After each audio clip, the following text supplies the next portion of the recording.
দুটো সাবজেক্ট যদি as well as, along with, beside বা অ্যাকম্পানিড বাই দ্বারা কানেক্ট করা থাকে, তাহলে সেই বাক্যগুলোকে আমরা সিঙ্গুলার ধরবো সাবজেক্টটিকে না প্লুরাল ধরবো সাবজেক্টটিকে, এটি হচ্ছে প্রশ্ন। এইবার এক্ষেত্রে যেই সূত্রটি তোমাকে মনে রাখতে হবে তা হচ্ছে ইগনোর, অর্থাৎ অ্যাজ ওয়েল অ্যাজের সাথে যেই ভদ্রলোক থাকবে, অর্থাৎ যেই অতিরিক্ত সাবজেক্টটি যুক্ত হবে, বা অ্যালং উইথের সাথে যেই সাবজেক্টটি যুক্ত হবে, বা বিসাইড বা অ্যাকম্পানিড বাইয়ের সাথে যেই সাবজেক্টটি যুক্ত হবে, তাদেরকে তুমি ইগনোর করবে। অর্থাৎ তার আগে যেই প্রাথমিক যে সাবজেক্টটি ছিল সেই অনুযায়ী তুমি ভার্বটিকে বসিয়ে দিবে। কিভাবে করে? তুমি এক্সাম্পল লক্ষ্য করো। He along with his business partners has attended the meeting.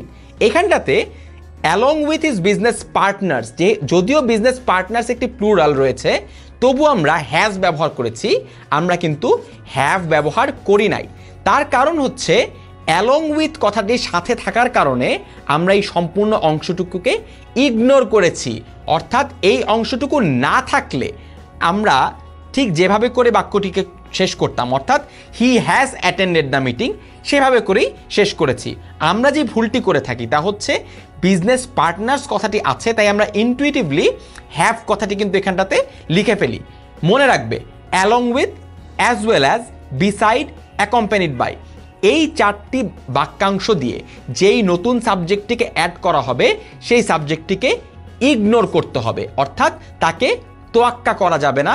প্রথমে যেই সাবজেক্টটি ছিল তাকে অনুসরণ করেই আমার ভার্বটিকে ঠিক করতে হবে। আরও কিছু এক্সাম্পল দেখে ফেলো। I as well as my friends am going to the concert. তোমার মাথায় একটু খটকা লাগতে পারে যে মাই ফ্রেন্ডসের পরে অ্যাম কিভাবে করে হয়। ঠিক একই সূত্রে কিন্তু অ্যাজ ওয়েল অ্যাজের পরে যেহেতু মাই ফ্রেন্ডস রয়েছে, তাই পুরো অংশটুকু কিন্তু ইগনোরড হয়ে যাবে। আই এর অনুসারী হবে আমাদের ভার্ব। আবার the PM accompanied by the minister is having lunch, যদিও মিনিস্টার্স প্লুরাল রয়েছে, ইজ ব্যবহার করেছি, আর ব্যবহার করি নাই। একইভাবে Fabliha beside her friends was present, যদিও ফ্রেন্ডস একটি প্লুরাল, তবু আমরা সেখানটাতে ওয়্যার ব্যবহার না করে ওয়াজ ব্যবহার করেছি।